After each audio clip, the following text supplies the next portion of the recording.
नमस्ते हजुरहरुलाई हाम्रो चुलामा स्वागत छ। आज चाहिँ मैले काचो आँपको खट्टी मिठी अचारको रेसिपी लिएर आएको छु।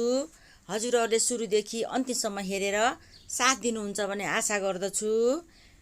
अब अहिले काचो आँपको सिजन छ, त्यसकारणले खट्टी मिठी अचार बनाएर राख्नुभयो भने चाहिँ धेरै दिनसम्म पनि टिक्छ, राखेर खान सकिन्छ।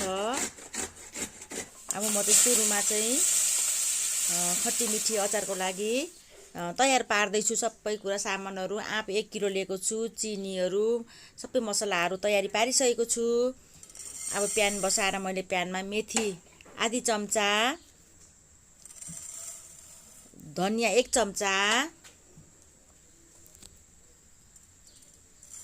सौफ आधी चम्चा, जीरा आधी चम्चा, ज्वानो आधी चम्चा,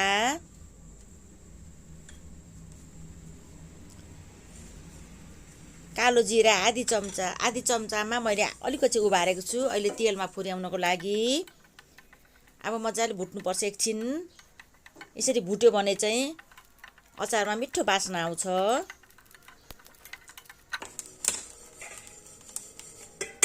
ल भुटेर पनि भइसक्यो, रेडी। ल हेर्नुस् त, मकमक बास्ना आउँछ यसरी भुट्यो भने चाहिँ। अब सेलाइसक्यो, पिस्नको लागि चाहिँ म मिक्सी जारमा राख्दैछु।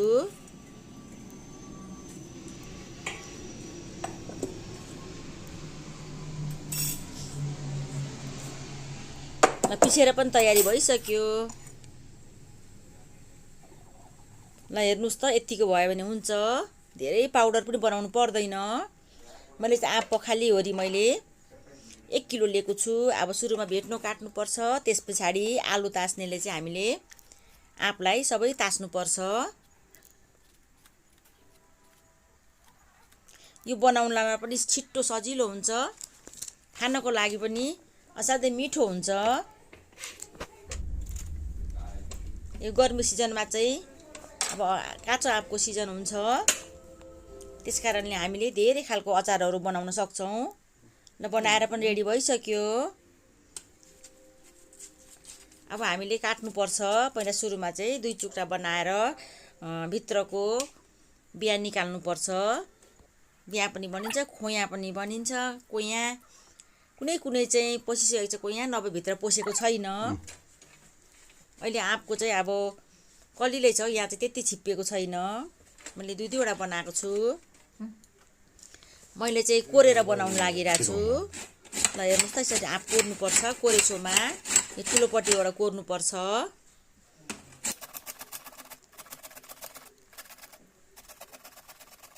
कोरेर पनि बनाइछ, काटेर पनि बनाउँदाखेरि हुन्छ। हेर्नुहोस् त, मैले कोरेर सबै सकिसकेँ कोरेसोमा। अब मैले कराई बसाइसकेको छु। अब तोरीको तेल लगाउँदैछु म 2 चम्चा जति। यसलाई चाहिँ धेरै तेल चाहिँदैन।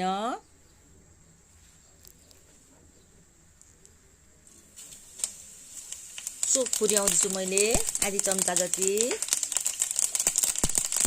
यो चाहिँ पानमा हाल्ने सौफ हो। यो कालो जीरा मैले फेरि राख्दैछु थोरै, यसले पनि मिठो स्वाद दिन्छ। बेसार आधी चम्चा। अब अघि कोरेको आँप राख्नुपर्छ तेलमा।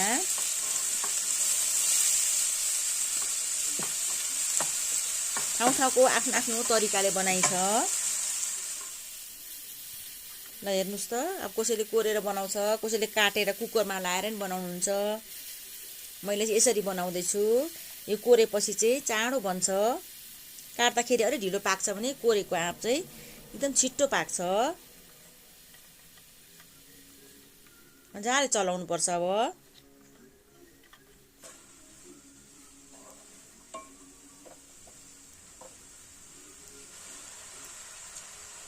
मैले नुन राख्दैछु सानो चम्चाले आधी चम्चा। यो चाहिँ बिरेनुन हो, बिरेनुन पनि आधी चम्चा। मजाले मिक्स गर्नुपर्छ।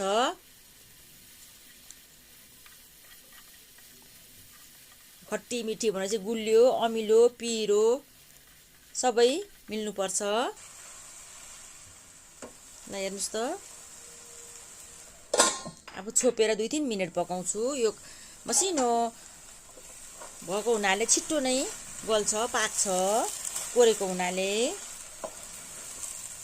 धेरै बेर लाग्दैन।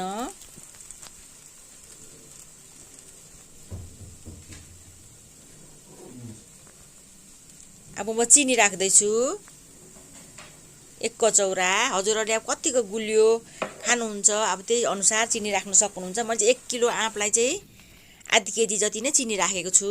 अब खट्टी मिठी भनेपछि त गुलियै मिठो हुन्छ। त्यस कारणले गर्दा मैले चाहिँ चिनी मजाले राखेको छु। चिनी पनि पग्लिसक्यो। अब हेर्नुहोस् त, यसमा पानी चाहिँ लाउनु हुँदैन। पानी लायो भने छिट्टै बिग्रिन्छ। त्यस कारणले गर्दा हामीले पानी नलाइकनै बनाउनु पर्छ।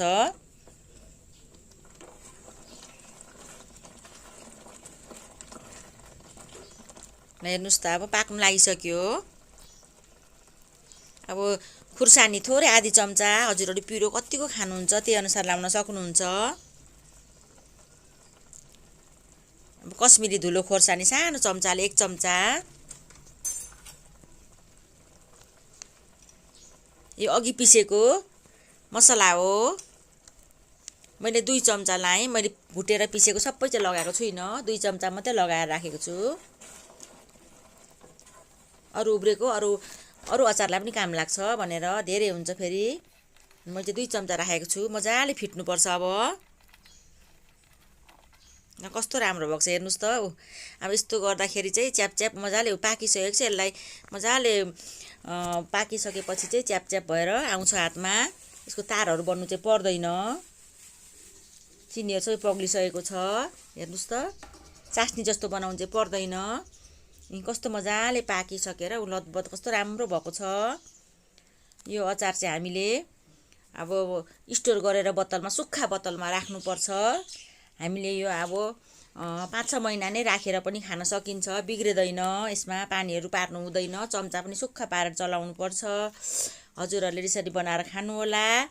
हामीले चाहिँ अब खाना, रोटी, सुक्खा रोटीमा नि माथिबाट दलेर जाम जस्तै दलेर खानु नि असाध्यै मिठो हुन्छ। अब हजुरहरूलाई भिडियो कस्तो लाग्छ? भिडियो मन परेमा लाइक, कमेन्ट, सब्सक्राइब गरिदिनु होला। साथी फ्यामिलीहरूसँग सेयर गर्नु नभुल्नु होला। हजुरको दिन सुखमय बित्योस्। धन्यवाद।